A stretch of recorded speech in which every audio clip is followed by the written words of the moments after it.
আসসালামু আলাইকুম এভরিওয়ান, সবাই কেমন আছো? আশা করি খুব ভালো আছো। আলহামদুলিল্লাহ আমিও ভীষণ ভালো আছি।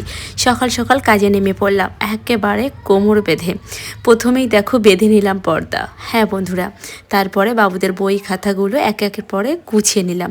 বাবুরা স্কেল বক্সটা একটু ছাড়িয়ে ফেলেছিল, তোমাদের আর সেগুলোকে ভালো করে পেন্সিলগুলো গুছিয়ে, বাচ্চারা যেটা করে চতুর্দিকে জিনিসপত্র ছড়িয়ে ছিটিয়ে রাখে, তো ওদের এটাই কাজ, সেটাকেও গুছিয়ে সাইড করে রেখে দিলাম। তারপরে ব্ল্যাঙ্কেটটা ভালো করে আমি একটু ভোজ করে গোছগাছ করে নিলাম।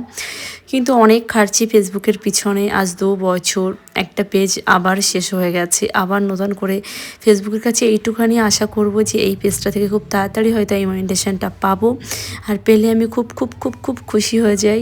তাড়াতাড়ি ফেসবুক দিয়ে দাও, আর দেরি করো না, আর ভালো লাগছে না, অনেক কষ্ট করি সারাদিন। এই যে একটা কন্টেন্ট ক্রিয়েটারে একটা ব্লগ তৈরি করতে কত কষ্ট, কত সংসারে কাজ কাম গোছাতে হয়, কত কিছু করতে হয়, তারপরে একটা কন্টেন্ট ক্রিয়েট করতে হয়, অনেক কষ্ট। তো দেখো বন্ধুরা, আমি একেবারে পেস্টগুলো সব ওয়াশিং মেশিনে ক্লিন করতে দেবো, দিয়ে আমি এদিকে একটা নতুন বেডশিট আবার পাতিয়ে দিলাম। দিয়ে চলো পিলো কভারটাগুলো চেঞ্জ করেছিলাম, তো 3 রকম পিলো কভার পরিয়ে দেবো। কারণ হচ্ছে আমি আজকে সব পিলো কভারগুলো ক্লিন করে দিয়েছি, তো যে কটা আমার কাছে আর কি স্টকে ছিল 3 রকম, তো সেই 3 রকম আমি পরিয়ে দিয়েছি, কিছুই করার ছিল না। তো বন্ধুরা, একটাই কথা বলবো, তোমরা প্লিজ একটু বেশি বেশি করে সাপোর্ট করো, আর আমার এই ছোট্ট ব্লগটা কেমন লেগেছে অবশ্যই তোমাদের জানিও, মানে কেমন লাগছে অবশ্যই জানিও। তাহলে আমার আরও, মানে তোমরা যখন কমেন্ট করে জানাবে না, তখন মন থেকে আরও ইচ্ছা করবে আরও আরও আরও ব্লগ বানাতে।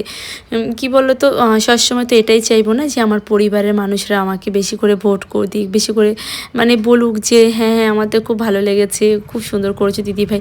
মানে এইগুলো শুনতে তো ভীষণ ইচ্ছা করে, প্রতিটা কন্টেন্ট ক্রিয়েটরদেরই ইচ্ছা করে, আর আমারও ভীষণ ইচ্ছা করে। যাই হোক বন্ধুরা, তারপরে দেখো ঝাড়ঝুড় দিতে চলে আসলাম, আর এদিকে ঝাড়ঝুড় দিয়ে ঘর বাড়ি পরিষ্কার করতে করতে একেবারে আমি ক্লান্ত। তো ওদিকে সাইডটাতে একটু ময়লার জঞ্জাল ছিল, সেগুলো পরিষ্কার করে বার করে নিয়ে আসলাম। যাই হোক, আমাকে হয়তো দেখতে পাচ্ছ না, আসবো এক্ষুনি আসবো, তোমাদের সামনেই আসবো।